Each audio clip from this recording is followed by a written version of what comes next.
Hey guys, it's Casual Friday, and that means it's Nancy Matz Friday, and we're going to be talking about dealing with children and adults who see ghosts as being disfigured. See you in about 5 minutes.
Grab your popcorn and snacks. Find a comfy spot, take a seat or lie down, and let me transport you to a place of fantasy, ghost stories, ancient legends, odd creatures, alien encounters, and other magical topics.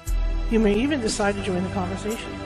From faraway lands to your own backyard, with a small dash of pixie dust, turn out the lights and open your minds. The journey is about to begin.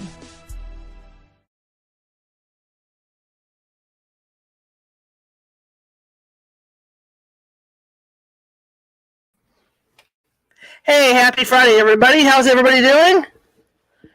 End of a week, long week. It's cooled down here. It's going to be cool till Tuesday. I'm so looking forward to this. Notice there's no AC in the background. I'm really happy with that. Welcome, welcome. My name is Charlotte. I'm going to be your host for the next hour. I am also the owner of the California Haunts Paranormal Investigation Team. Let's hear it for me. Cool.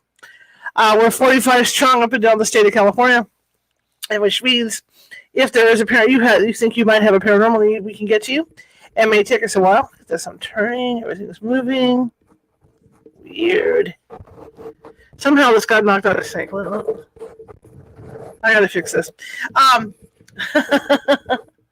Weird things. Yeah, which means we can get you. It might take us a couple days. California is a huge state. I always like to say that when people think of California, they think of us like Hawaii with beaches and surfers and all that. It's true. That is true. It's all true. Every last bit. But there's also other areas. There's mountainous areas. There's desert. There's high desert, and a lot of farmland. Lots of farmland and lots of open space. So you might be one of those people that are in the open space, and that's why it will take us a while, right? But we do have people on staff like Nancy Matz. We have people like Karen Clark, Trish Dolis, and a few others on our staff who can call you ahead of time and talk to you about what might be going on in your home or place of business. And if it is paranormal related, they can calm it down until we can get out there. Usually it doesn't take more than 1 or 2 days for us to get out there. Okay, that being said, if you're watching from Facebook tonight, welcome. The only thing I have to say is that if you like what you see tonight, be sure to give us a thumbs up, hearts, happy faces, anything like that, because what it does is it puts us higher in the algorithm. Facebook's computer system sees that, and they distribute the show out farther. That's why when you comment and stuff, that helps too. Believe me. We're also broadcasting today. We're also broadcasting tonight from YouTube. Same thing, happy faces, smiles, all that stuff. Chat room puts us higher in the YouTube algorithm. All right. So show us some love. That's the bottom line. Show us some love. And if you want to find us, you can find us on Facebook. We are all over Facebook under California Haunts and under my name. And you can find us on Instagram under Ghosty Gal, all lowercase. You can find us at TikTok under California Haunts. You can find us on Twitter under California Haunts. You can find us on Twitch under Cal Haunts. So we're everywhere. Or Google us. Boom, we'll pop right up. We also have a really active meetup group and meetup page. So you can check us out over there as well. If you haven't done so already, you're watching from YouTube and you like what you hear and see tonight, please be sure to subscribe. We're always looking for subscribers, and we're building up inch by inch by inch. You guys are doing great subscribing. We've gained like 30 subscribers in the last 2 weeks, so I'm really excited about that. Same thing with Facebook. If you're watching from Facebook and you like it, you like what you see and what you hear tonight, please be sure to follow. We're always looking for followers and stuff. That's what we do. We're trying to build this up. We're like the little engine that could, only with a little podcast that could, right? We started out real slow on this thing, and the last 2 or 3 years, we built up. And today marks, drum roll, today marks the first episode of our 4th season in this format. Last year we did, drum roll, okay, we did 290 episodes. That's what we did. California Haunts Radio, this format. Real excited to see what the next 290 are like. Got a great week planned for you next week. Got a great show planned for you today. Okay? So, So please be sure to subscribe and that. And if you're watching this and you like what you see and there's other people in the house or you got some friends, be sure to share it. Share it with 5 people. Because the more people that see this, the more people might, come join our little family here. Okay? All right. That being said, let me push my other button because I forgot to. I'm having to start the shows off a little differently because there's some stuff going on. Okay, we're back now. And I'm going to bring Nancy in. Nancy's in the green room, and she's got a great show. We're going to be talking about disfigured ghosts. And I had a case in Murphy's, California. few years back that Trish Dolis went on. My mother was there. One of our smaller parts of the team. And this woman's husband had some kind of industrial accident on their ranch with a tractor or a backhoe. I think it was a backhoe. And we were investigating this business that they owned together. And she had mentioned to us that, it's nice, no AC. She had mentioned to us that when she saw her husband and had the vision of her husband after he had passed, that she saw him as he did when he got killed by the backhoe, which means he was all disfigured and, So Trish sat down at that point and had a good conversation with her about it, and Nancy and I are going to be. That's what Nancy and I are going to be talking about tonight. Are cases where children and adults see disfigured spirit kind, and it's sometimes it's that last impression. Sometimes you carry that last impression with you, and this is what this lady did because that scared her the most. So when she pictured him, that's what she pictured him as. But once we were able to sit down with her and talk with her about that, she didn't see him that way anymore. She saw him as she did on their wedding day, which was nice, right? But you do get that because it's something that scares you, when somebody gets that sick or whatever. Okay, so I'm going to bring Nancy on before I botch this up anymore. So here we go.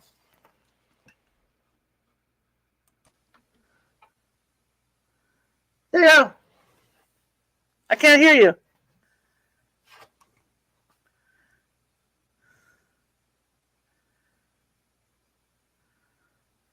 Yeah. No audio. Testing 1, 2, 3. There we are. There you go. Look at you with new headphones. No, I have headphones. I know. I said they're new though. It's not your usual gig. Well, what happened was that there was a feed problem with your show, and they asked me to reboot it. So when I did, it didn't recognize the headset. It went right back to default, which is my webcam. And I didn't check it again. And I'm not one to complain about StreamYard, but lately it's been one weird issue after another. Yeah. I was seeing, when I first got in and checked the audio, I was sitting here, and then all of a sudden you were gone, and it said reboot it. So it started out okay, and then the stream was lost. I don't know if it's a storm or a lot of people watching the fights tonight. It's weird. I'm telling you, it's weird because when I used to, the reason why you see that that dark air stuff in between where the intro is and where I come on is because for some reason there's that little button down there where you can do the presentation. Yeah, I can't do it anymore because because that's where I used to start the shows. So when I put it in there, it's all out of sync and slow. And the example of that is what happened at the beginning of Karen's show the other day. I mean, it was a mess. So I figured if I moved it over to where I run the extra video stuff on the side, it works just fine. So I don't know what that's about. Last night when I downloaded the show last night, it was weird because when it got over to my Adobe software to do the audio, it said the audio file was corrupt, and that came directly from StreamYard. Ooh. But I went in to check it out. There was nothing wrong with it. So I put it out through. So I don't know what the hell is going on. So, but StreamYard, know this, StreamYard, I still love you. You're great to broadcast. Yeah, I was going to say, let's watch what we say about them. But I do know we're going to be twisted. Well, I kind of wonder the volume. Maybe we pick a time when a lot of people are on. Not back east, but California. Can you imagine the other day we were talking about TikTok? Somewhere I had heard 10,000 TikToks are loaded a day. I thought, how's that even possible? The poor system must go bring. Well, TikTok's even having issues now, and I've seen it, and a lot of people have seen it too, where you'll be watching a live and it freezes up all the time, or you'll be looking at a TikTok video and it freezes up, and it's not at your end; it's happening through them, and people are the people that are going on live. The friends that I have are saying that TikTok needs to add servers because more and more people are going over there, which is what happened. Correct. Which is what happened at Blog Talk Radio. Remember when we were on Blog Talk Radio, there weren't that many of us out there, and then suddenly everybody came.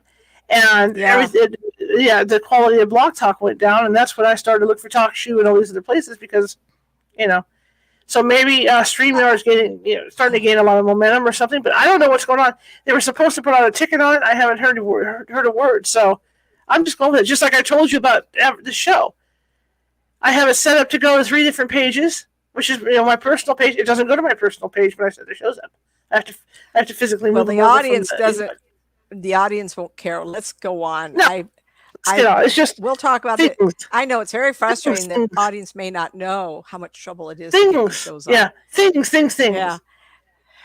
How are you, Charlotte? I've had a busy day. Just a busy day. We moved, and I'll say it real quick. I do invite people if they want their old recordings to do a touch base with me. And it's kind of curious. I've had a couple. Just about 3 days ago, I emailed lady 9/12/2013. So I've just moved. Not everything is findable. So I have kept everything. So hopefully by tonight, after tonight, I can send this to her. Her grandmother died 10 years ago this month or August. Wow. And so I helped the family out. And so they want to renew that, recaptured those words. Anyway, the thing that she started out with was the damage to a spirit. If you hold on to those people, and we're all guilty of that, because we hear about a terrible accident and you visualize that person mangled in the car. It's terrible. And we don't want to know that. We don't want to know that. But it is hard not to put that in our conversation. After I had cancer, I was pretty sick, had 3 surgeries, and went into the hospital 3 different times, that is. And people would introduce me, oh, this is Nancy who had cancer. And I remember thinking, that's not who I am. I don't want to be known that way. And yet we do label people. And it took a long time for people to stop thinking me in that way. And so if I died, their last comment would be Nancy on the operating table. That's just right. Or that would be their last thought too. Is she died from her cancer when Nancy hasn't had cancer, and she's been in remission all this time and all this. So that's what people get into those frames of mind, and I can understand it because as a newspaper reporter for crime, for crime, and being out on the freeways like I was with all these big accidents, it was hard for me to release a lot of that because I would see these mangled bodies and stuff. So I had to get. Oh my goodness! When people talk about police officers being callous, I got to the point where it didn't bother me.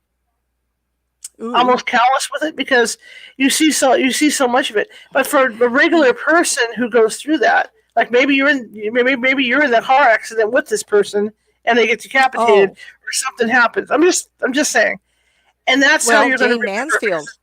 Yes, Jane Mansfield was decapitated, and when you think of the name Jane Mansfield, what do you think of? Is her spirit walking around with the top half of her head gone? I mean, it's the other one too. The other one I think of too is poor Thelma Todd. Who? Because her dog ate her. Her dogs ate her. Her chihuahuas ate her. I know, but I didn't hear the name. Thelma Todd. Sounds familiar. So when she comes to mind, I think it was a mob hit, and then I think, and then they just left her. But when it comes to mind, I think it's Thelma Todd. When it comes to mind to me, I think of the headline was "Doggy Dinner." I mean, it's bad, and that's what comes to mind. It's pretty bad. Well, there's a lot of people we think of. Christopher Reeves, we think of him as disabled, yet his spirit wouldn't be. Right, right. The only person, I had a friend who she was spina bifida, and her family were really big people. And she said, if I had not had spina bifida, I would have been 5'10". And they go, really? Yet I'm medium bone and 5'5", and she was 4'3", but her shoulders were like this, like bigger than mine. Right, and I remember thinking, oh, I wonder what she looked like. Wouldn't that have been fun? Because she didn't have her from the waist down. She was just tiny like a 3-year-old. But anyway, she passed away, and she was very young. And that was in 2001. And I was in off of Fair Oaks Boulevard, and a little I was flipping homes before it was popular. And that's how I made extra money. The readings, but I was in a house flip situation. It was the cutest little house, white picket fence in front. Anyway, this gentleman came in, and she came in with him. And now I think it was a lady. Anyway, it doesn't matter. But she came in with him. And I go, oh my gosh, what do I do with this? Like, hello, Donna. And she jumped on a stool that I had, one of these big cushioned stools. And she stood up, jumped up on top of it. Remember, she couldn't walk because she's about a bit. Right. She raised her arms and she says, Nancy, I can stand, but I'm still only 4'3". Because she never had real legs. Right. I mean, her legs were what she had. They were never made her 5'10", but she tried to stretch. Look, I can stand.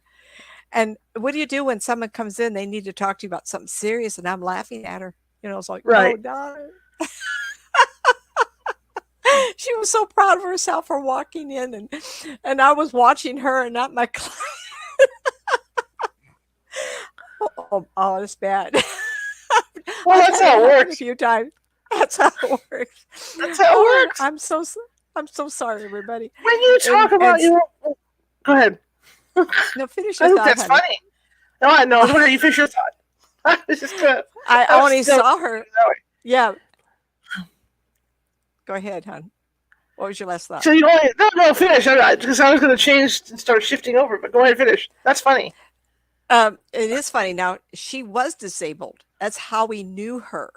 Sure. But as a spirit person, she wasn't like trying to get away from us thinking of her that way. That's how she saw herself. And I've had a lot of people talk to me who have disabilities, and they said they'd never known anything different. So as a spirit person, that's how they would present themselves to us. Sure. When I was working at Spirit of Grace, Spirit of Grace, Universal Christ of the Master for 15 years. And it was a church in Citrus Heights, and then it moved down the Boulevard, Van Marion and Old Auburn Boulevard. Most of you don't know that, but people who live in the area would know what that is. And it was a circle that night. I did a lot of circles, and a man and woman and a young teenage son came in and sat kind of like across from me. And this is another example. And they want to know the son's guide. And I was kind of pulled down. My face was pulled down to the ground. And this was an uncle, and he could never walk. His legs were folded up underneath him. And he had great big shoulders like Donna did. And he lifted himself up, and he hopped across the ground. And it's one of those things. I would tell people, you want to be a reader, you want to trust what you get, because that is what you're getting. You can't change the message.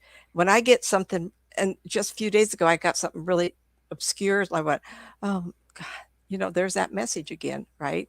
And so I said, oh my God, there's a man on the ground. It looks like his legs are tucked underneath him, and he's hopping on the floor. And I remember the man, whether he was into this, raised his arm, and everybody's screaming, oh, that's Uncle so-and-so. Of all the people I could have ever described, it was somebody who was hopping on the floor to get over to him, as it must be exactly what was needed. But it put me in a spot. And I tell my readers, if you're studying to be a medium, you get information, be a reader, you have to trust that the first thing you get is what you're supposed to get. And even though I had a gentleman tell me once he was a reader, and he says, what happens if you get the wrong information? And he tried to tell me that he felt that if you get the wrong information, you're slipping over into another dimensional existence of the same people. And I kind of went, huh. And I had someone else tell me, maybe, and I don't remember how that content was given to me. And they said, and this is something more I'll hold on to, at the time you get the information, that's the only thing they can hear. If it's a lie or it's not quite right, that's the only thing they'll accept. Because I've been known to tell the truth, but I can't tell something I'm not hearing. If I hear something, I tell it. So same with the fella on the ground. I felt like, okay, this is what I'm getting. And everybody knew who it was. I mean, wow, right? So with that, last week we were talking, Shar and I were talking, I can't remember what case it was. We were talking about something, and I might have mentioned this case. And I said, oh, Shar, this is something we need to talk about, because this has happened to a lot of people. How many people in the audience remembers somebody in the family, and they remember that person like people remember me when I was working at a telephone company. Sure. I worked at a telephone company 24 years. So in 87, 89, I was dealing with cancer. I got divorced in 1988. And then I got into this in 90, and then I left the telephone company in 92. So I was there for a while, and family said, why are you leaving? Why are you leaving? And I said, because I did have the cancer, and you have to find the purpose for your life. And it's happened to me. This is perfect. Yet I remember thinking that they still hadn't let go. I was Nancy who had cancer. And I thought, I just need a different place to work. Anyway, so I want to share with the audience that Karen Rothstein, Rothstein, of Lincoln, her office in Lincoln, or it's in Roseville, I think. Anyway, you can look her up. She's a therapist and hypnotherapist. Um, she's not somebody that does psychic readings. She's very intuitive. I think it's been 25 to 30 years ago that she had called me up and said, blah, blah, blah, blah. And I was able to describe the spirit attachment. Well, all these years we've been collecting these stories, and it's not like often. I think we're up to number 37. And we should probably go through and kind of evaluate which ones are important. So this one was August 17th. Since August 17th, we've had another case of something amazing, not attachment, but amazing stories. So this young woman that Karen knows touched base with her about her son. And the son is screaming and yelling every night for a couple weeks that there's a man in there looking at him. And I'd like to read to you what she wrote. We put this together and then she sent it back to me more finished. In the dimly lit room of young R, a haunting mystery began to unfold. At just 4 years old, he was articulate and very bright. Yet night after night, he was plagued by the eerie presence of a man he could not understand. What a gaunt face and a single eye. This phantom figure lacked legs. A detail the young man detail depicted by tittering from one foot to the other. I would think that the son was trying to emulate the man tipping back and forth because he didn't have legs. So he's showing mama by tipping back and forth. That was at first his parents, M and A, dismissed it as a child's fleeting nightmare.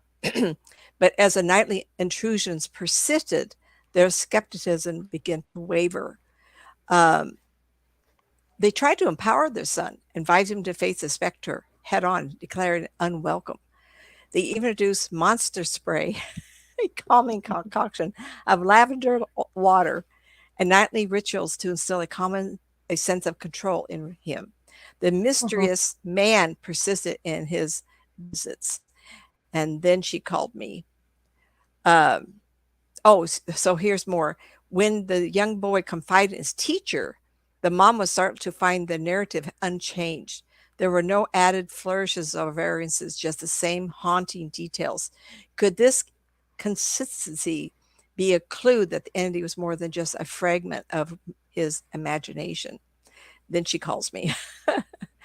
So I call it remote viewing, like I've done for Shar 40 to 50 times at least. I don't know how I do this, but I've been working this every day, well, all my life, but as a professional for 33 years. So my ability to move through space and time is like instantaneous. So when she said that, I went to the mother, I went to the son, then I backed up to the night before. And that's when I saw this fella. The spirit was real. This is important to understand too, that this spirit, when you're going to hear how long he's been in spirit, I call it looking like, oh, I forgot the name. You remember the Munsters on TV? The guy opened the front door to the guests coming in. What was his name, Shar? You remember that? Lurch. No, Munsters.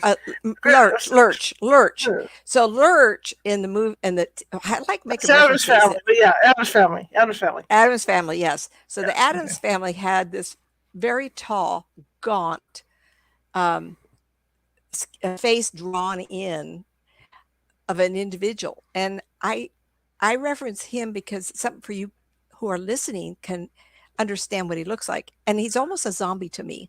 Well, human beings, when we first pass over, if you're so distraught, say you're, and this young man, the spirit person, we kind of figured out, I'd like to read him more. He'd been in spirit so long that he forgot what he looked like, so desperate to find his son that he became zombieized. And this Lurch looking is what I see. Okay, now to me, he started looking like on the brink of going insane. It'd been a long time since he visualized himself. He couldn't quite hold it together. Um, so Heron wrote it as a figure resembled a withering zombie, only revealing parts of himself to this boy. I specifically noted, without knowing the son's attempt to show how seemingly was legless, said the spirit may not show Ranger his whole being. That's because I didn't see it. She discerned a heartbreaking story of a lost father looking for his son, mistakenly identifying this young boy as his own, consumed by unbearable grief. The spirit seemed to deteriorate, and it takes time to deteriorate. His anguish slowly eroding his spectral form. So what happens is, I would like one of you just think about it. If you're in the car, don't don't close your eyes, but think about your most passionate thing, and all of a sudden you're in the car wreck or you fall, you hit your head on the cement. I actually had a case where someone bonked their head in the garage. It was just like touch and go. Imagine dying that quickly and unexpected. My father was killed by a drunk driver when he was only 33. Just gone, just off, just gone. And so what happened is this young man, so I want to go on and say, I felt that this spectral being had followed a couple home from a restaurant, that he didn't go to the home, he followed them home. And that does happen a lot. My advice for the young man to be compassionate and resolve. This boy was to comfort the spirit alongside his parents. I want to go back to something I said earlier. This spirit, I'll read it, you'll find out that he died 50 years ago. So his reference, when I put my mind to him, remember, I can put my mind to him, but I don't have to accept him. He doesn't look at me. He just mumbles. And I says, what's going on? And he said, he couldn't visualize his death. He couldn't remember, but he was thrown to death, and he made me think he was overseas. Okay, I can do that. Okay. And I figured, well, see, he showed me a Taco Bell. And I thought, well, that's odd. Why you want Taco Bell? Well, maybe that's where he took his son last. So Taco Bell, when it was originally built in 1962, was a very heavy stuccoed archway small building. And those of us that I just got in high school in 1962, but I remember eating at Taco Bell, and was one of the few restaurants in the 1960s. We had McDonald's, Taco Bell, Round Table Pizza, and that's all I remember, really. And they always had a fire pit. Taco Bell had a fire pit. Yes. Yes. Well, what he showed me was the outside, and I went, oh, I remember that. Well, if they showed me a building in the 1940s, I wouldn't have had a reference point, but he did. And that was at the height right after that. And remember, he had gone to a Taco Bell, but the height of the Vietnam War was 64, 65, 66 and on. So he could have been drafted, which was in our years, terrible thing. My boyfriend, we got married in 1967 at the height, and they never picked M.A., our last name at the time, M.A. So he was not drafted, and I was about 8.5 months pregnant. But then year or half later, and finally said, you haven't picked me yet. My wife's pregnant. So it just happened to be that way. At the time, most young men did not want to stay out of the draft.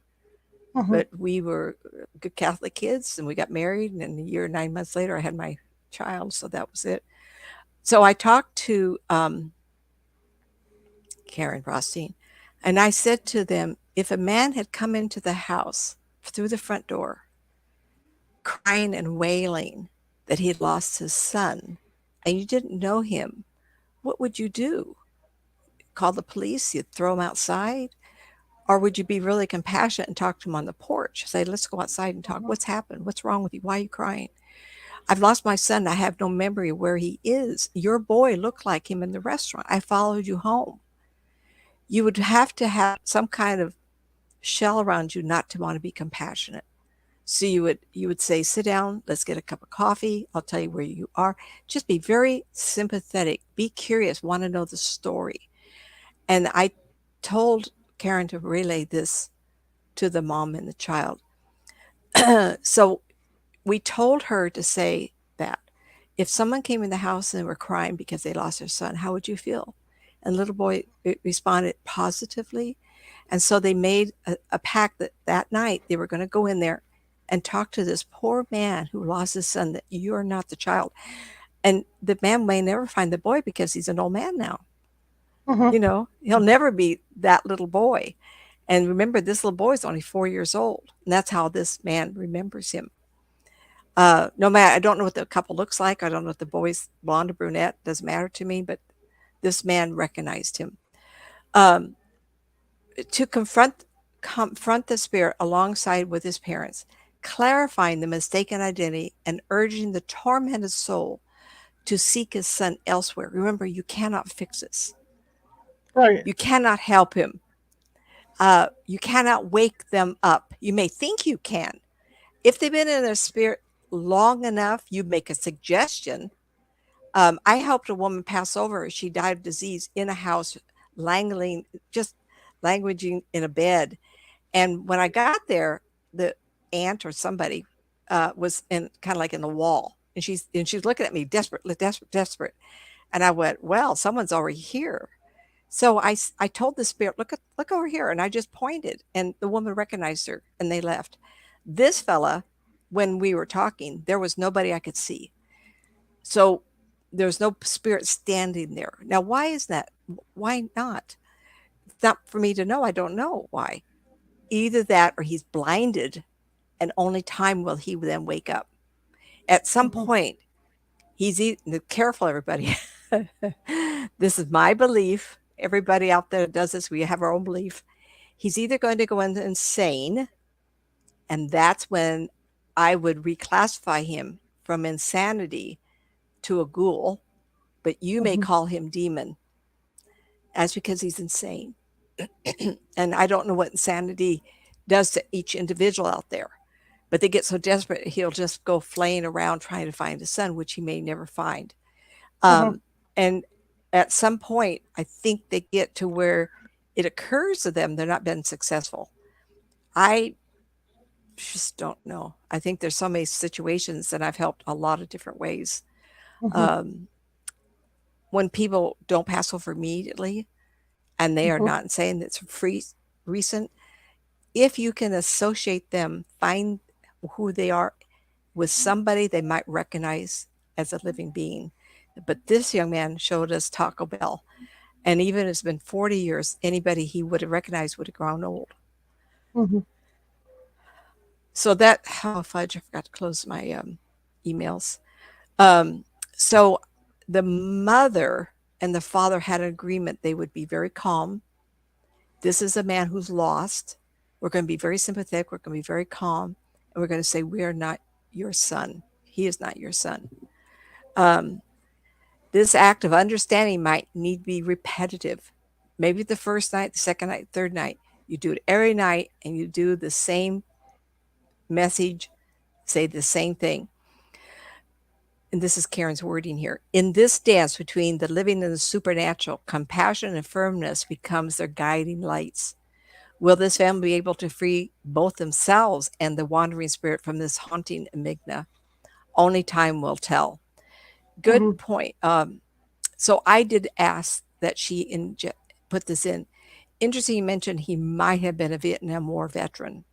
The Taco Bell building is from 1962. And then I said tacos are 19 cents a piece. I also wrote, in times to come, public may not reference the old Taco Bell. His memory is showing me an old reference to the original Taco Bell, as of this writing, could be as long as 50 years ago. And he has been mentally deteriorating all this time.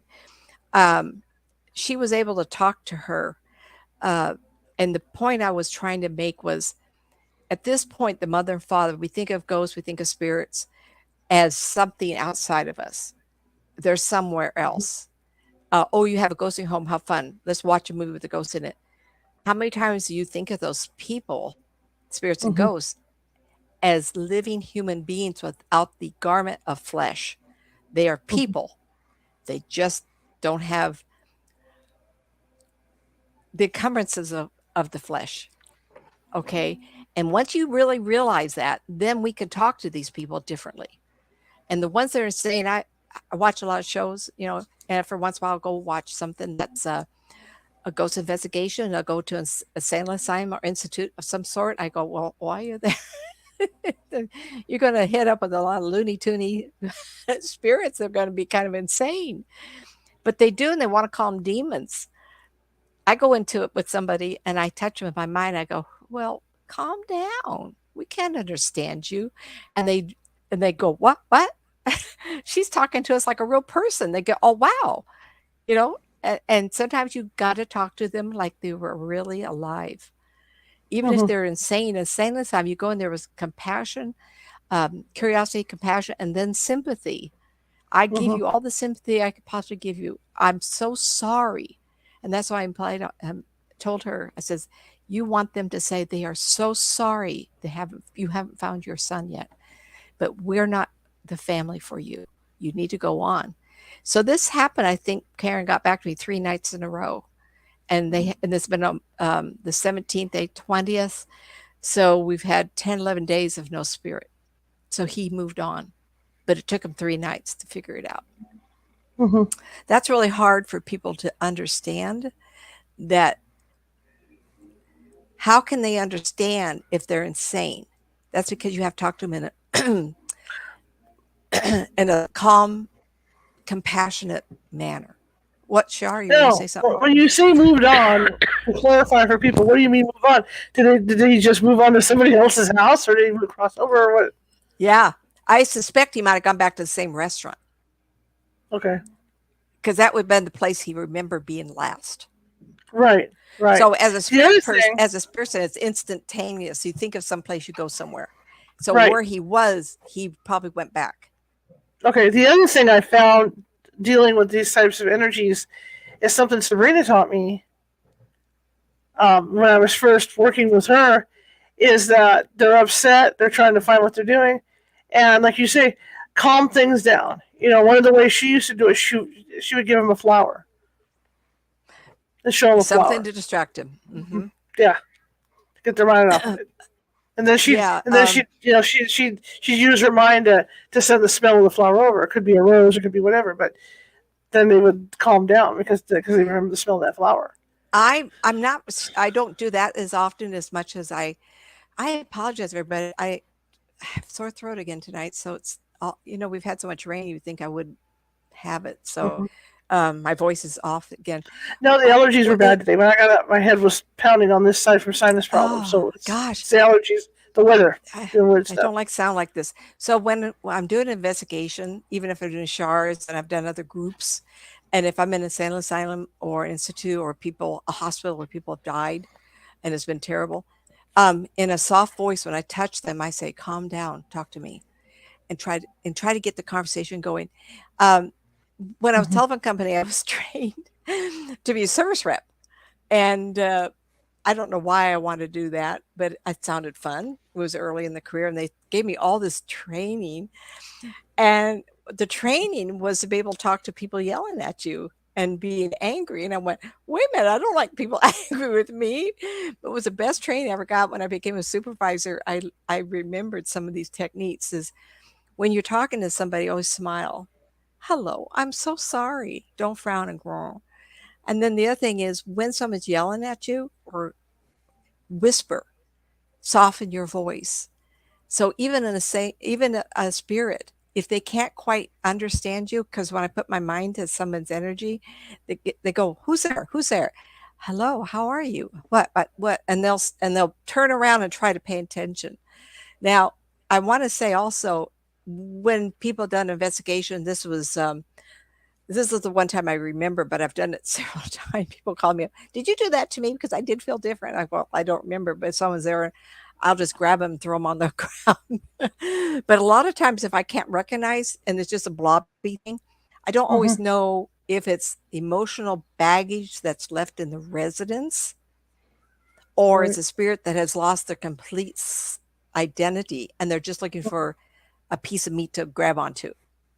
Okay, so don't get that. So, Port Orange Paranormal at the time, George Lopez, we were doing an investigation going through a house. And I think the guy I was talking to was Bob. I don't remember. Anyway, one of the people in the group had, I was looking at it and went, oh my God, there's something attached to him. And I says, oh my gosh. And then he said, the fellow I was looking at, he said to the fellow, how you doing? He says, gee, I'm not feeling really good. And I says, I'll take care of that. I put my mind to the person in there, and I haven't, I can put my energy in my hand. And I just went, wah, and this is clear across the country. And then Bob said, oh, he stood up straight. Bob said, what's going on with you? He says, I had the strangest thrust of energy go through my body. And what I did was I pushed it right out of his body. And you could do that with your mind. I'm stronger than most people. So this was probably 10, 12 years back when I was a little younger.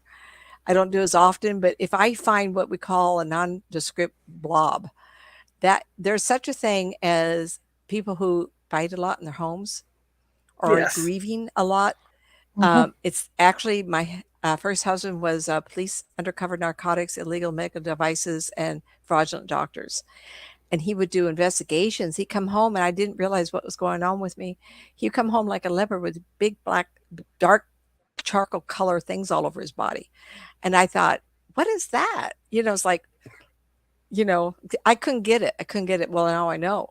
Well, can you imagine if you scream and yell in your house all the time? Those things collect, and they stay unless you open the house up, get a lot of air, put some pretty music on, to break up, because what it is torment, anger, frustration. It just loses power. If you feed it all the time, it's going to stay there. So when I see that on somebody, if it's not an injury, if you have an injury, your body will send your life force to that part. So like a shoulder, I'm taking a while to heal because I just did another move, and I do have this shoulder actually. So if someone were looking at me, they go, "Oh, you have a kind of a bundle of energy there." Oh, yes, I need to. There's a difference between energy collected on injury versus energy collected because it belonged to somebody else and they yelled at you. I can see that when I'm reading somebody, and a lot of times the people listen to this know me. They go, "Oh, Nancy did that to me because she said." I must have said something or something, and then they go, "Oh, I'm done. Oh, Nancy, I feel so good." I go, "I know why," because I got rid of that clunk with something. So when it's the same with spirit talking. So if you talk to one of the spirits, calm it down. They won't jump on somebody, and they're looking for people too. And if you go in investigation, you're sympathetic. You're curious. If you go in with curiosity, I wonder if someone's in here. And then you go, you're really sympathetic. Oh, I'm so sorry you're here. Then you go in with compassion. You're here how long? Well, don't you belong somewhere else? So you find it out, you feel bad for them, then you try to resolve it. If they're not totally insane, you can. If you're soft and you mean it, they will listen to you because they had nobody else to listen to them.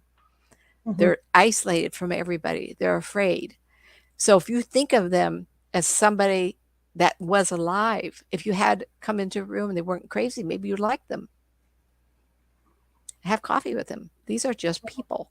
And the minute we start thinking is of them not in a third person, I don't know what it is. It's not us. It's just something that's floating around. These are actual people. And I really like this case. He did not attach to anybody in the family. He just was looking for his son. I can't imagine. Vietnam War was a terrible time. We lost so many young men. Of course, every event, look at, the conflicts going on now in Eastern Europe. Look how many young men are dying. How many are going home frustrated, angry that they died. I wish I could help them all. Can't do it. I do not fly very well, everybody. We'll stay away from airplanes. So anyway, that was one I really wanted to talk about, and maybe encourage people to get in ghost investigation with the different level of interest. I want to help somebody cross over. I don't want them on this planet. And that's such a small number of people.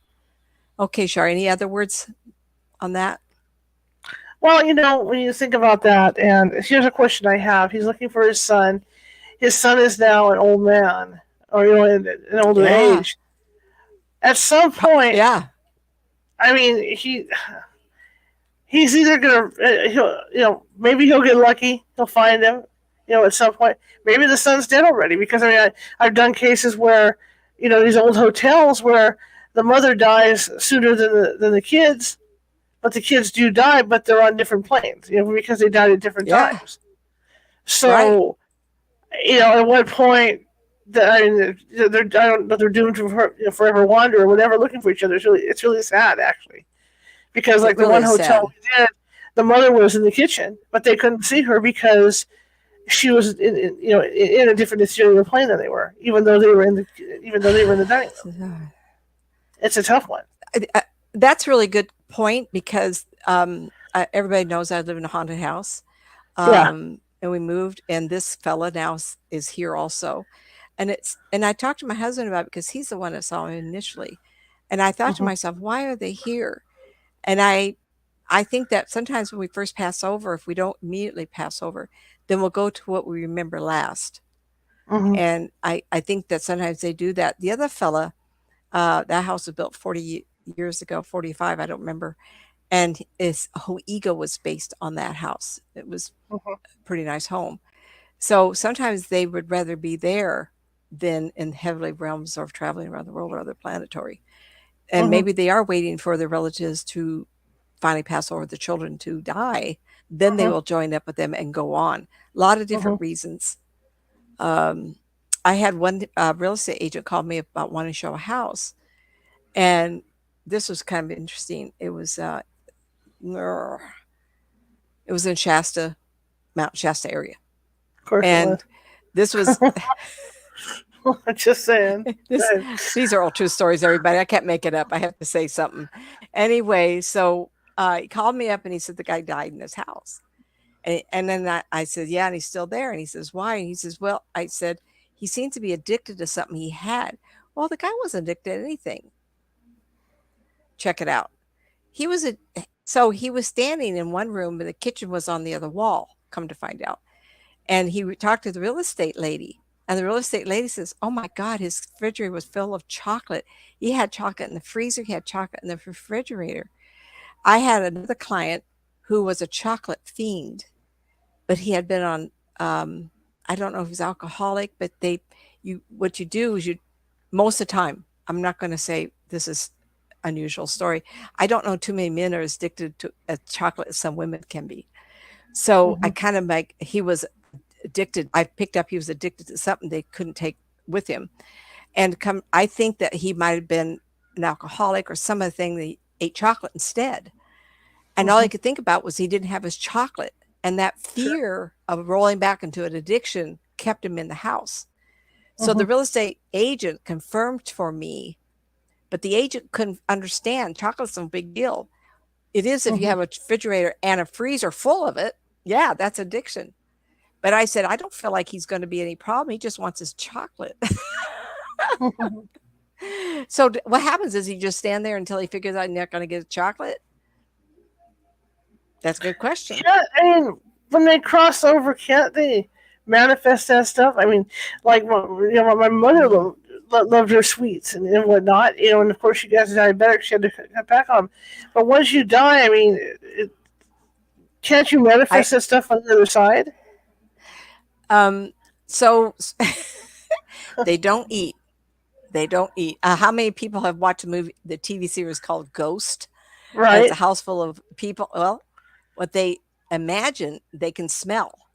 And if you put a pot of hot roast or a turkey, they remember what those smells were. So by watching the turkey just fresh out of the oven, they can imagine it.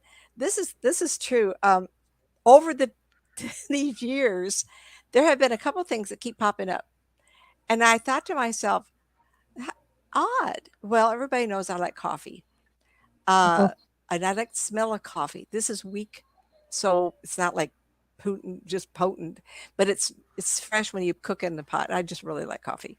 So Mhm. I've had several people like, I wish I had a cup of coffee. One guy said to me, tell my daughter that I want to have a cup of coffee with her, meaning she'll sit and he'll sit across from her, not knowing that she would go to his house. They had upstairs, downstairs, 1960s laminate table with the chairs going around with the plastic on them. She would make a Mhm. pop of coffee, put on the table, cup on either side. She'd sit on one side. He would come down the stairs and sit right there at the table, have a cup of coffee. That was the routine. So his message to her, which, here I sit here going, oh, that doesn't sound good. Have a cup of coffee with me. She knew exactly what that meant and that I was talking to him. Mhm. Sour French bread with a lot of garlic on it comes up a lot. I'm amazed. A pie comes up a lot. Different flavors. One family came in. I said, he wants you to think he wants a rhubarb pie. Oh, that was his favorite pie. Well, I have no idea because I've never had a piece of rhubarb pie. It would have been the Right. last, I like cherry. If I'm going to have pie at all, I'm not even a pie eater. So it's not something that I even think of. But rhubarb pie was what he wanted the family to know. So food comes up a lot. Why not another, um, I miss my pipe? Well, that's one Mhm. thing that is shown to me that they miss. It's the activity. It's like Mhm. I'm sitting having a smoke. I'm relaxing with a smoke. And this one fella never left his house. The family had a sense of him being there because Mhm. they could still smell cigar smoke. What was funny is the wife wouldn't let him smoke in the house. That's So funny. when I put my mind to him, this is what happened. So this fellow had an Mhm. orchard, and every morning he would get up 4 or 5 o'clock, or 5 o'clock when the sun shines, and he had hid his cigars in the kitchen. And I saw him reach up at a high shelf and get that cigar down. He'd put it, clutch it to his chest, and get out on the porch. And then he would walk the whole length of his orchard, and it'd give him enough time to smoke the whole thing, come back in. Anybody knows that anybody's smoking is going to get that smoke all over their chest and their hair. And so he would come in the house, and mom said, "Do you smoke cigar?" "No, I didn't smoke a cigar in the house." You know I didn't. But that was their game. He did not smoke in the house, but he brought the smoke in. So the family is smelling the smoke still because that's what he wants them. That's what he's doing in the Mhm. afterlife. How that is created, I haven't the foggiest idea.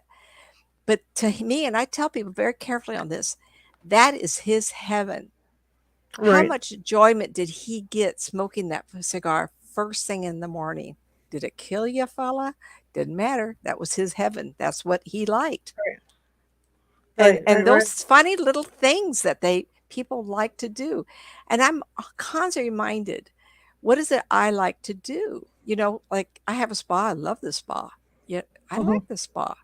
Would I be in the afterlife doing that? Well, I used to be a runner and a horse person. I really like to walk and run. Would I be a runner? Maybe so, because there's nothing more refreshing to me. I'd like to be more fit than I am now and Mhm. younger. But the freedom of running on a trail, those of you who are listening know that power. That's amazing. Great. Um, so that's what I like doing that. But you need to think about those things in the afterlife. What would you like to do? What is what is that you really like to do? And it's really hard for, and I call it homework. A lot of people never think about who are you and what is it you really like to do. Um, I know this sounds crazy, but I like to write. And so I'm just now in shower. I'm getting ready to get the audio tapes out and get my little program started too. I really like doing this. How do I do that in the afterlife? I'm not sure because I think it's more of an interest outside of maybe what you did for a living.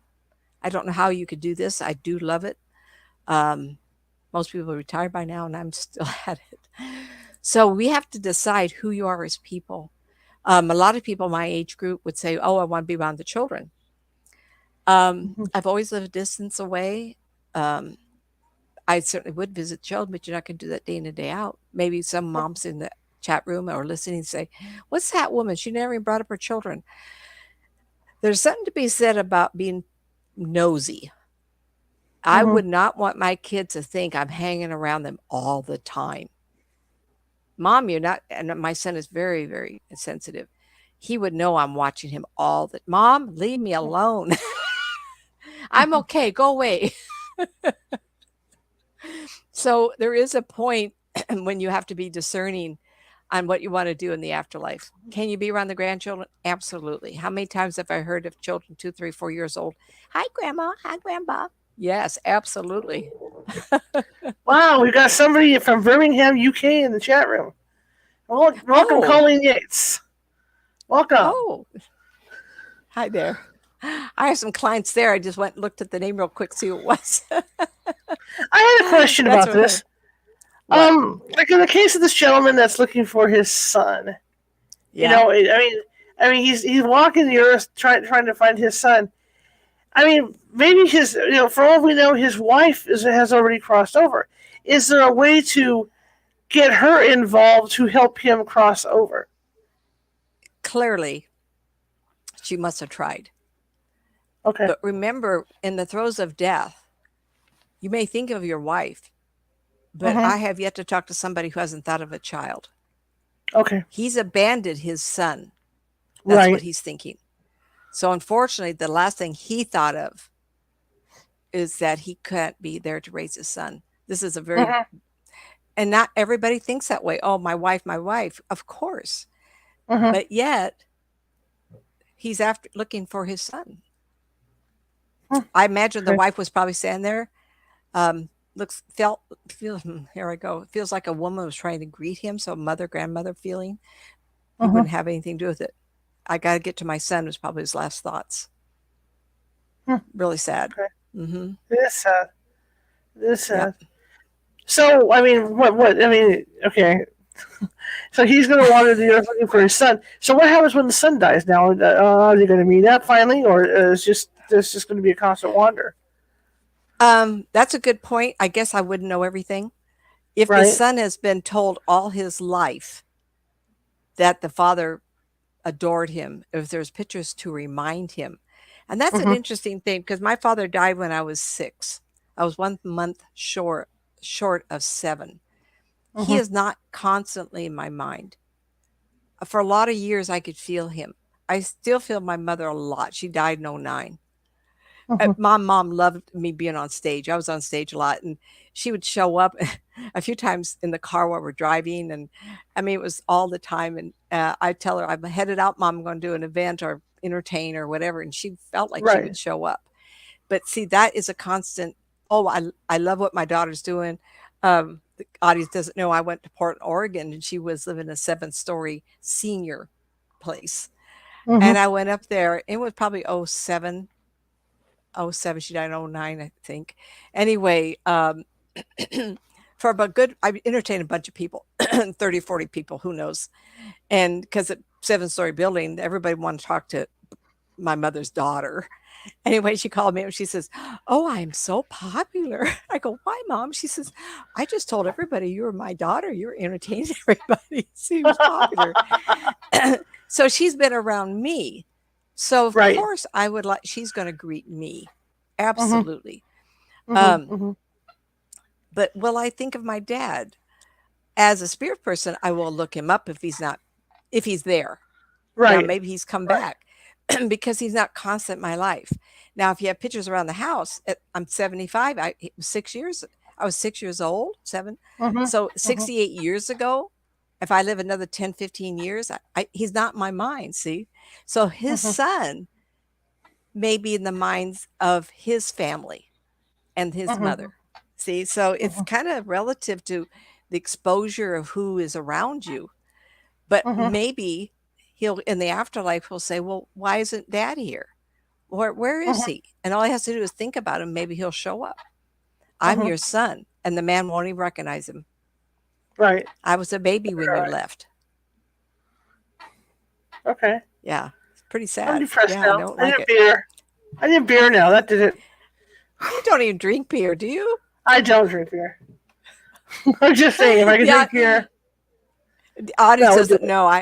I don't drink virtually at all, but I think there had been a wine margarita in the refrigerator maybe 5 years. And we were talking on a show one night. My husband walked in. I was going to say, the wine coolers. I was going to say, don't be pulling that wheels for you. And so for the next couple of weeks, every time we went out, he's trying to find me that wine cooler. They don't make them anymore. I literally can't find them. And I thought, well, he got me another brand, but here I had the refrigerator so long I didn't know it was going to be any good. We were talking about something really heavy duty, and I said, geez, at this point, I'd love to have a wine cooler. And he brought it in. That one that's followed us like 3 moves, 2 moves. Oh, sure. Anyway, anything else? Anybody in the room write anything in? No, everybody's fascinated by it. Our friend Colleen, thank you very much for the compliment. We appreciate it. How interesting our discussion is. My friend client is in Carlisle, and then in Scotland it was Edinburgh. I don't know the other people's. I have family in Croydon, and I have family near Canterbury. A lot of different places. Lots of different places. So next week, the world is big. Go ahead, Nancy. Go ahead. So next week, we actually have guests now. This was a dead week, literally. People on vacation, everybody. Yes, Monday is Heinz Guger. He's from Australia, so we're going to be talking to him directly in Australia on Monday. And he practices meditation and manifestation. So he's going to teach us how to manifest good things in our lives.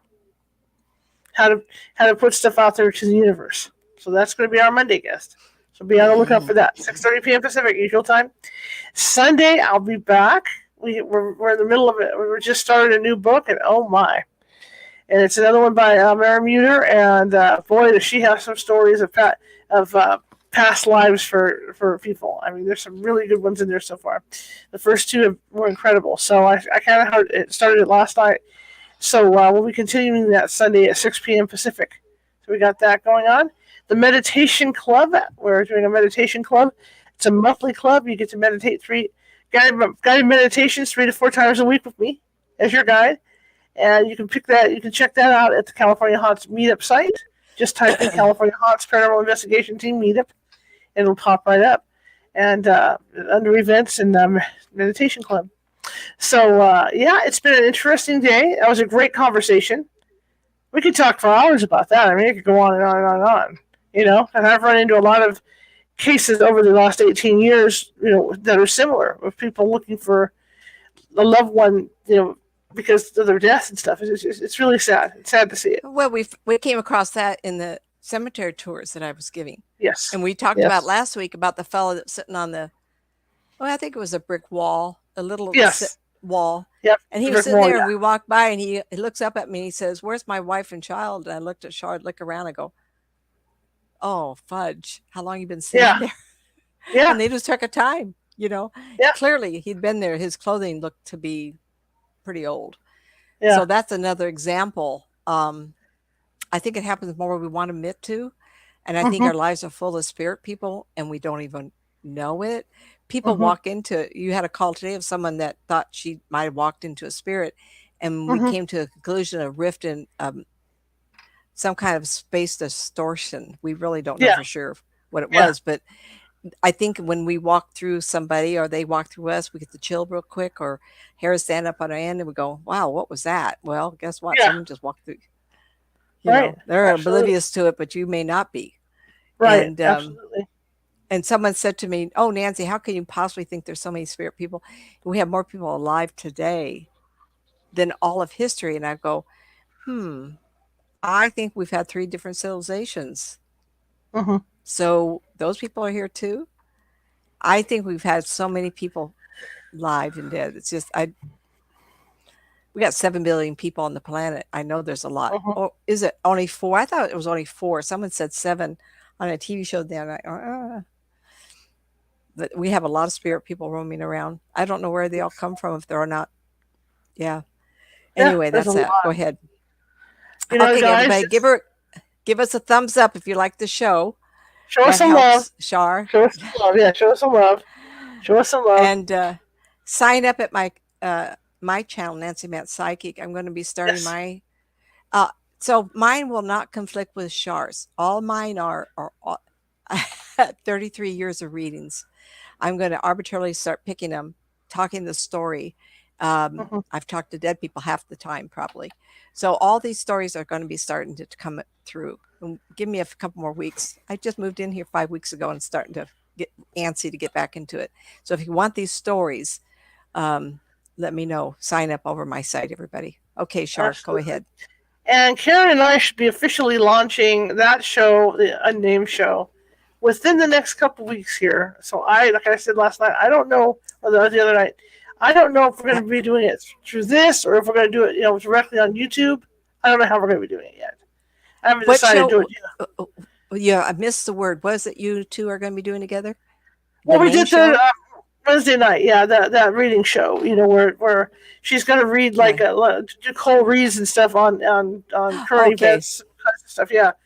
But I haven't decided yet. Do we want to do it on Facebook and YouTube, or do we want to keep it as a YouTube exclusive and then set it up do it on TikTok later, or what I want to do with it yet? But we're real close to doing it, and I gotta get my head out of my batonka and figure that all out and come up with a name for it too. The show with no name, and so I don't think it's going to be more than twice a month.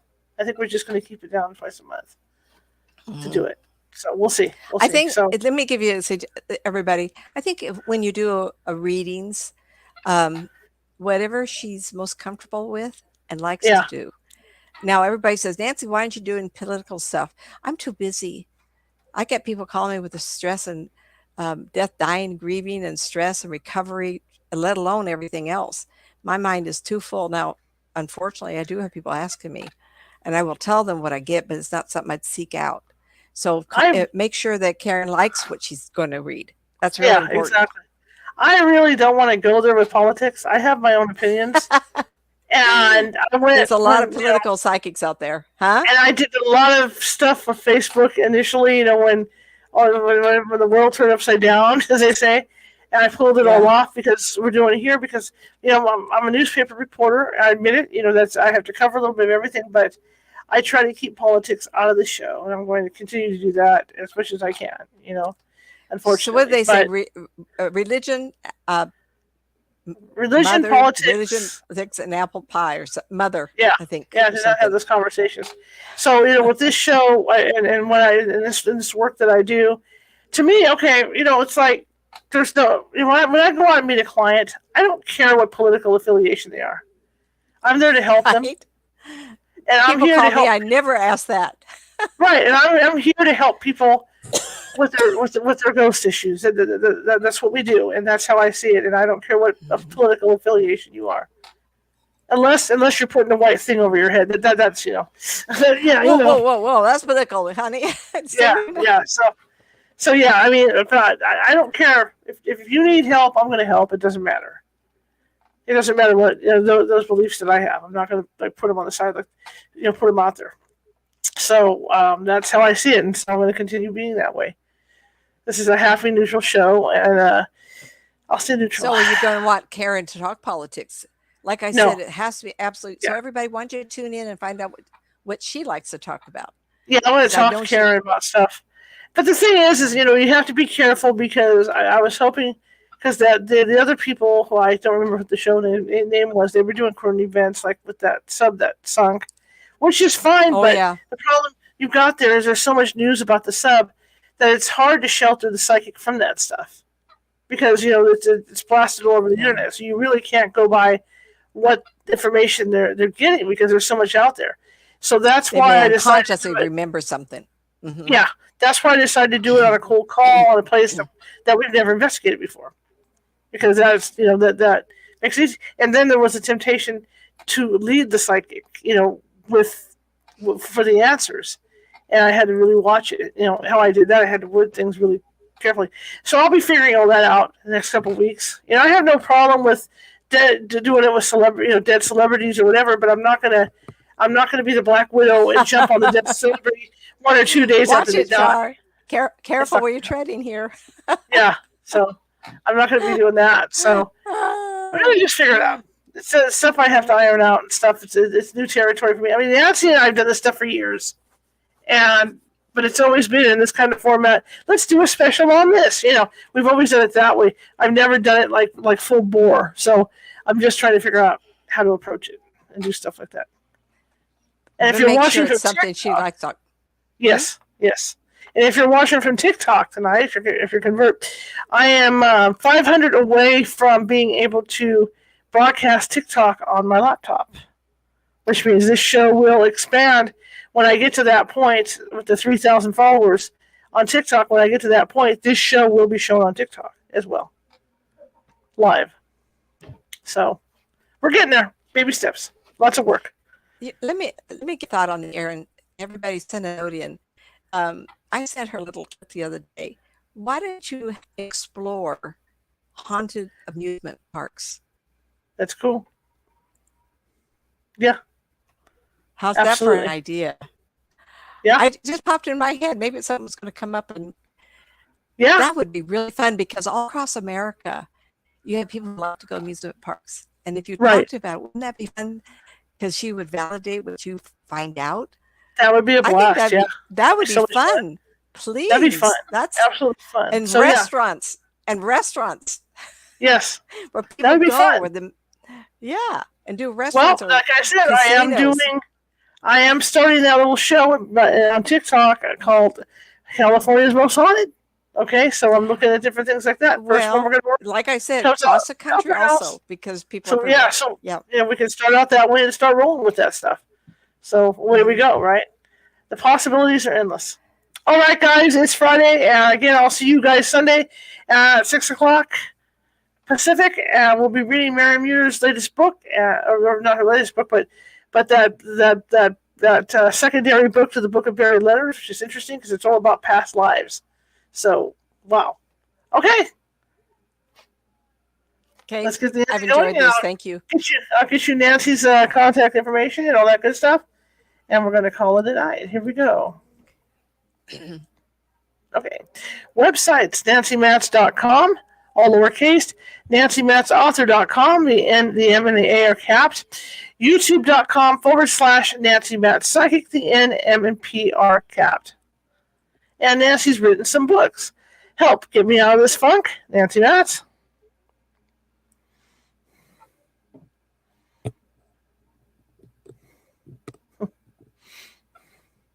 Two Worlds, Developing Your Psychic Skills, of course, Nancy Matz.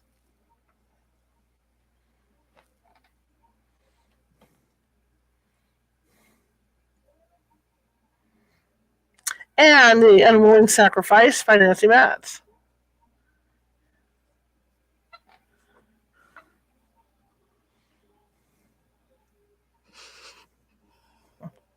And you can actually get those books at Amazon.com.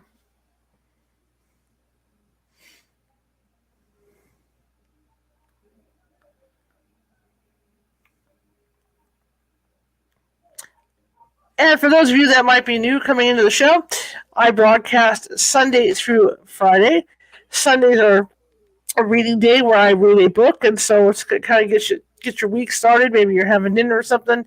You could curl up on the couch by the fire, put your fuzzies on, and kind of just close your eyes and listen to me read. Sometimes it's a paranormal book. Sometimes it's a true paranormal book. The last book I read was kind of like a paranormal fantasy, but it was based on a bio, a true bio. And this one I'm reading now is based on true accounts of past lives. Well, I assumed true accounts of past life. I'll just say that. And so far, it's a good book, so that'll be Sunday.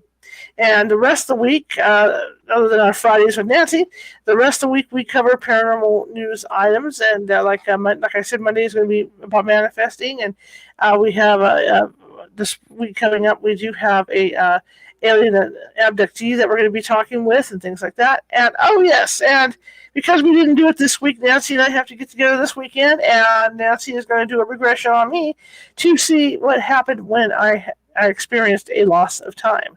So no matter what the results on that, we will have a show. So we got a full page next week for shows. All right, if you like the show, share it with 5 people. If you hated the show, share it with 5 of your enemies. And thumbs up.